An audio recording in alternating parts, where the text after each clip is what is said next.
السلام علیکم دوستو، اس چینل پر پیش کی جاتی ہیں جرم و سزا اور تفتیش کی ناقابل فراموش کہانیاں جو انسانی حس و حوث کا آئینہ ہے۔ راوی ملک صفدر حیات، ریٹائرڈ ڈی ایس پی۔ میں تھانے سے نکل ہی رہا تھا کہ ایس آئی محمد اعجاز بھی آ گیا۔ میں نے مختصر الفاظ میں اسے صورتحال سے آگاہ کیا، پھر اسے اپنے ساتھ لے کر قبرستان کی طرف چلا گیا۔ ایس آئی اللہ دتا نے تمام ضروری کام نمٹا دیے تھے۔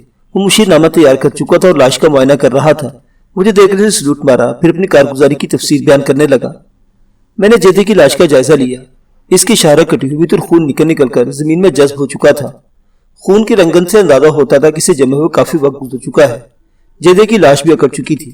میری تجربہ کار آنکھوں نے پلک جھپکنے میں اندازہ لگا لیا کہ جیدے کو زندگی کی قید سے آزاد ہوئے کم از کم 2 دن گزر چکے تھے۔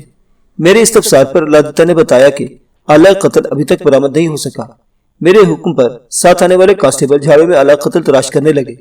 جیدے کی کٹی ہوئی گردن سے واضح ہو رہا تھا کہ کسی تیزدار آلے کی مدد سے یہ کام کیا گیا تھا۔ سلطان کے جوا خانے کی جانب جانے والا راستہ قبرستان کے قریب سے گزرتا تھا۔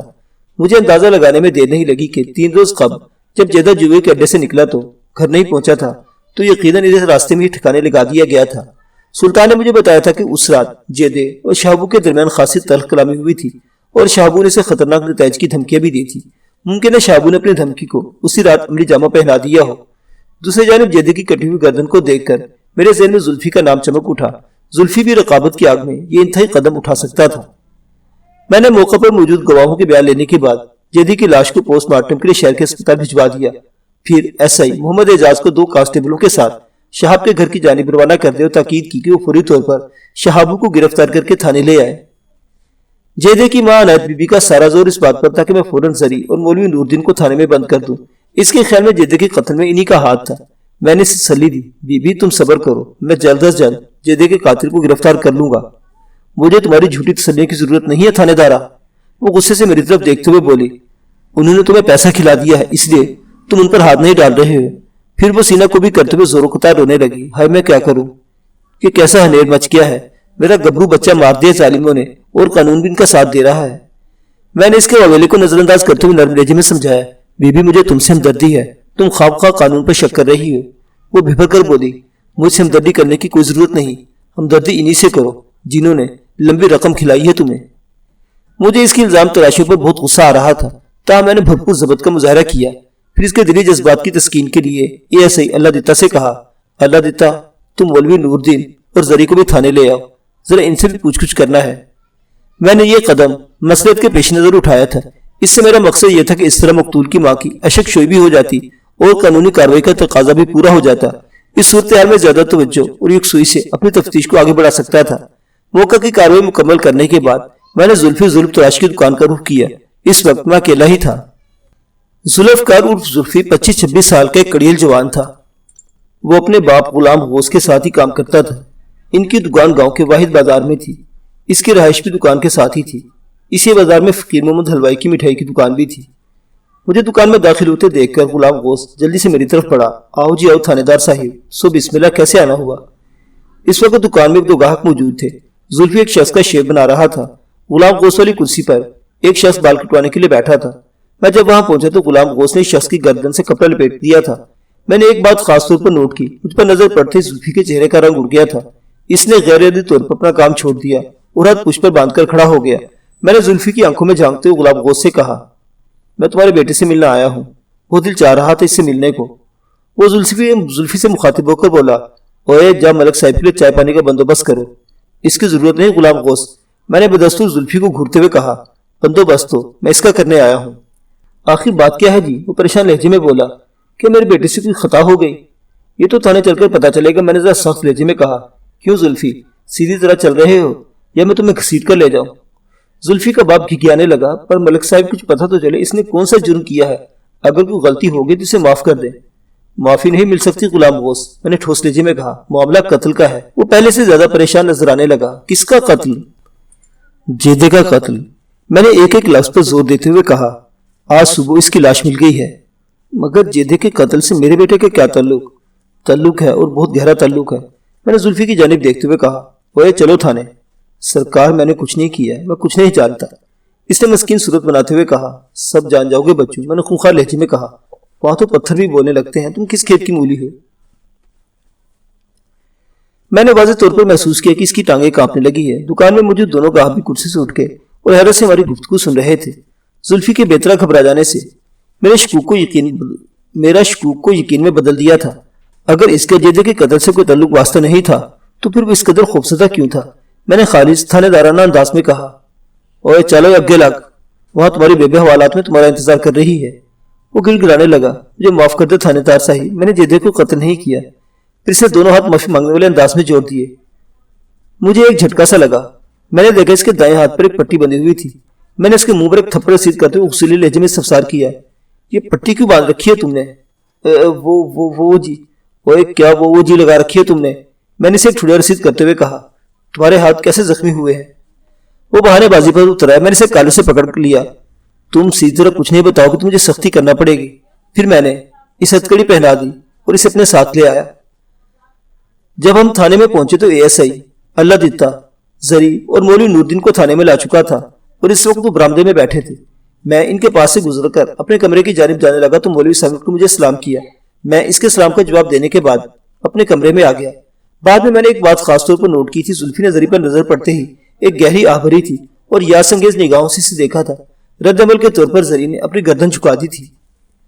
میں نے ہیڈ کانسٹیبل نبی بخش کو بلا کر زلفی کو اس کے حوالے کرتے ہوئے کہا، یہ کئی دن سے بھوکا ہے، اس کی خاطر توازوں کا بندوبست کرو۔ اور ہاں، وہ ASI اجاز ابھی تک نہیں آیا؟ نہیں جناب۔ ٹھیک ہے، میں نے کہا، تم 10 منٹ کے اندر زلفی کو میرے پاس لے آنا اور ایک بات کا خاص خیال رکھنا کہ مجھے اس سے ضروری نوعیت کی پوچھ گچھ کرنا ہے۔ آپ فکر ہی نہ کریں جناب، میں آپ کی بات کا مطلب سمجھ رہا ہوں، انشاءاللہ آپ کو کوئی شکایت نہیں ہوگی۔ ان کے جانے کے بعد میں نے مولوی نوردین اور زری کو اپنے پاس بلا لیا اور معذرت کی کہ انہیں بار بار تھانے آنا پڑ رہا ہے۔ بہرحال ہمیں کارروائی تو کرنا ہی پڑتی ہے۔ میں نے کہا، جیدے کی ماں نے آپ پر شک ظاہر کیا ہے، میں تفتیش کے لیے مجبور ہوں۔ کوئی بات نہیں ملک صاحب، میں آپ کی مجبوری کو سمجھ رہا ہوں، مولوی نوردین نے کہا۔ پھر درخواست کی، آپ مجھے روزانہ 1000 مرتبہ بھی تھانے بلائیں گے تو میں حاضر ہو جاؤں گا، مگر میری ایک چھوٹی سی التجا ہے کہ زری کو اس سلسلے میں زحمت نہ دی جائے۔ آپ سمجھدار ہیں اور کوئی بات آپ سے پوشیدہ بھی نہیں ہے۔ آپ اس مصیبت زدہ عورت کی حالت کا اندازہ خود لگا سکتے ہیں۔ میں نے اس بات میں سر ہلاتے ہوئے پوچھا، زری متوفی عبدالغفور کے گھر میں رہ رہی ہے؟ رہنا تو وہیں چاہے تھا ملک صاحب، مگر میرے گھر والی سے اپنے پاس لے آئی ہے، مولوی نوردین نے بتایا۔ شاید میں نے آپ کو پہلے بھی بتایا تھا کہ ہم میاں بیوی، بیٹی ایسی نعمت خداوندی سے محروم ہے۔ میری بیوی نے زری کو اپنی بیٹی بنا لیا ہے، اب یہ ہمارے ساتھ ہی رہے گی۔ اور متوفی کے گھر کا کیا ہوگا؟ مولوی نوردین نے جواب دیا، ابھی تو اس کے بارے میں کچھ نہیں سوچا، ظاہر ہے زری جیسے کہے گی ویسے ہی کیا جائے گا، یہ سب بات کی باتیں ہیں۔ میں نے ایک دو رسمی باتوں کے بعد انہیں جانے کی اجازت دے دی۔ وہ میرے کمرے سے نکلے ہی تھے کہ ASI محمد اعجاز کمرے میں داخل ہوئے۔ اس کے چہرے پر پریشانی حویدہ تھی۔ میں نے اسے دیکھتے اندازہ لگا لیا تھا کہ وہ ناکام لوٹا ہے۔ پھر اس نے میرے اندازے کی تصدیق بھی کر دی۔ مجھے سخت افسوس ہے ملک صاحب، اس نے بتایا، شہابو ہمارے ہاتھ نہیں لگ سکا۔ اس کے گھر والے کیا بتاتے؟ میں نے پوچھا، کہاں گیا ہے وہ؟ انہوں نے بتایا کہ وہ تو لاہور گیا، وہ 3 روز سے۔ محمد اعجاز نے تفصیل بیان کرتے ہوئے کہا، بقرعید تو نزدیک آ رہی ہے، وہ بکرا منڈی سے بکرے وغیرہ لانے گیا ہے۔ ان کے خیال میں وہاں سے خاصے سستے بکرے مل جاتے ہیں۔ اس کی واپسی کا انہوں نے کچھ بتایا ہے؟ نہیں جناب، وہ اس کی واپسی کے بارے میں کچھ نہیں جانتے۔ میں گہری سوچ میں ڈوب گیا۔ محمد اعجاز کچھ دیر کے بعد میری سوچ کے تسلسل کو توڑا۔ ملک صاحب، زلفی ملا آپ کو؟ میں نے چوک کر اس کی جانب دیکھا اور کہا، ہاں، اس وقت اس کی خاطرداری ہو رہی ہے۔ ایک لمحے کے توقع کے بعد میں نے کہا، تم جا کر اسے میرے کمرے میں لے آؤ، ذرا سے پوچھ گچھ کریں، وہ بھی اس کیس کا ایک اہم مہرہ ہے۔ جی سرکار، میں بھی لایا اسے۔ تھوڑی دیر بعد زلفی میرے سامنے گردن جھکائے کھڑا تھا۔ اس کے حالت سے اندازہ ہو رہا تھا کہ اسے پیٹ بھر کھانا کھلا دیا گیا ہے۔ میں نے بارود لہجے میں سوال کیا، کیا فیصلہ کیا ہے تم نے زلفی؟ زبان کھولو گے یا خاموشی سے سولی پر چڑھ جاؤ گے؟ اس نے ہراساں نظروں سے میری جانب دیکھا مگر منہ سے کچھ نہیں بولا۔ وہ ایک گونگا ہو گیا ہے کیا؟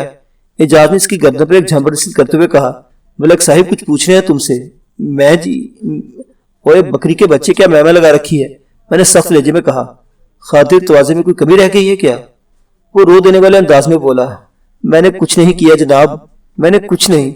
اور جیدے کی گردن تمہاری بیبے نے کاٹی ہے؟ محمد اعجاز کی کمر پر ایک لاد رسید کی فراق مارتے ہوئے مجھ سے کہا، ملک صاحب اسے میرے حوالے کر دے، میں اس کی زبان کھلواتا ہوں۔ وہ باقاعدہ رونے لگا اور میز کے نیچے گھس کر میرے پاؤں پکڑنے کی کوشش کرنے لگا۔ میرے اشارے پر ایسا ہی نے اسے گھسیٹ کر میز کے نیچے سے نکالا اور جھٹکے سے کھڑا کر دیا۔ زلفی ایک صحت مند اور جوان مرد تھا، اس کی بزدلی میری سمجھ سے باہر تھی۔ میں نے ذرا مختلف انداز میں اس پر کام شروع کیا وہ کھڑا تھر تھر کانپ رہا تھا۔ میں نے تحکمانہ لہجے میں کہا بیٹھ جاؤ۔ وہ وہیں زمین پر بیٹھ گیا۔ میں نے غرا کر کہا وہاں نہیں، یہاں بیٹھو۔ میرا اشارہ کرسی کی طرف تھا۔ اس کی آنکھوں میں حیرت چمک رہی تھی۔ وہ تو بینچ پر بیٹھنے کا تصور بھی نہیں کر سکتا تھا، چھ جائے سے کرسی پیش کر رہا تھا۔ وہ متذبذب نظروں سے باری باری مجھے اور اعجاز کو دیکھ رہا تھا۔ اوئے کیا الو کی طرح بٹر بٹر دیکھ رہے ہو؟ اعجاز نے کرسی کی جانب دھکیلا۔ سنا نہیں تم نے ملک صاحب تم سے کیا کہہ رہے ہیں؟ وہ جھجکتے جھجکتے کرسی پر بیٹھ چکا تو میں نے اس کی توقع کے برخلاف نرم لہجے میں سوال کیا۔ زمان خان کی بیٹی زرینہ عرف زری کو جانتے ہو؟ جی جانتا ہوں جی۔ تمہیں کیسی لگتی ہے؟ وہ جی اچھی ہے، میرا مطلب ہے زری اچھی لڑکی ہے۔ میں نے اس کی آنکھوں میں آنکھیں ڈال کر پوچھا تم اسے چاہتے ہو؟ وہ ذرا سا جھجکا پھر بولا مگر اس کی تو شادی ہو چکی ہے، میرا مطلب ہے شادی ہو گئی تھی۔ شادی سے پہلے تو چاہتے تھے، اس نے جواب دیا۔ جی کچھ کچھ۔ وہ تم اس سے چھپ چھپ کر ملتے رہتے تھے؟ نہیں جناب ایسی تو کوئی بات نہیں۔ ابھی تو میں نے تمہیں اپنے سامنے کرسی پر بٹھا رکھا ہے۔ میں نے ذرا سخت لہجے میں کہا اگر تم نے جھوٹ بولنے کی کوشش کی تو الٹے لٹکتے نظر آؤ گے۔ جی۔ وہ سہمی ہوئی نظر سے میری جانب دیکھنے لگا۔ میں نے پوچھا ایک مرتبہ فقیر محمد حلوائی نے تم دونوں کو محبت کی بینگیں بڑھاتے ہوئے پکڑا تھا۔ ایک لمحے کو رک کر میں نے اضافہ کیا مجھ سے کچھ چھپانے کی کوشش نہ کرنا، میں فقیر محمد سے پوری کہانی سن چکا ہوں اور اسے ابھی یہاں بلا بھی سکتا ہوں۔ اس نے تعامل کرتے ہوئے جواب دیا بس جی غلطی ہو گئی تھی۔ جیدے سے شادی کے بعد بھی تم اس سے ملتے رہے تھے؟ کبھی کبھار ملاقات ہو جاتی تھی، اس نے بتایا۔ میں نے سخت لہجے میں پوچھا زری ایک شادی شدہ عورت تھی اور وہ تمہارے لیے غیر تھی، تمہیں اس بات کا خیال نہیں تھا کہ تم ایک شادی شدہ عورت سے تعلق رکھ کر غلطی کر رہے ہو؟ مجھے احساس تھا جناب، اس نے کہا، مگر میں مطمئن تھا کہ ہمارے درمیان کوئی ناجائز تعلق نہیں تھا، ہم صرف بات چیت کی حد تک ملتے تھے۔ ملاقاتیں کہاں ہوتی تھی؟ میری چھوٹی بہن رضیہ زری کی سہیلی ہے، زلفی نے بتایا۔ زری کبھی کبھار اس سے ملنے آ جاتی تھی، اسی دوران مجھے اس سے بات کرنے کا موقع مل جاتا تھا۔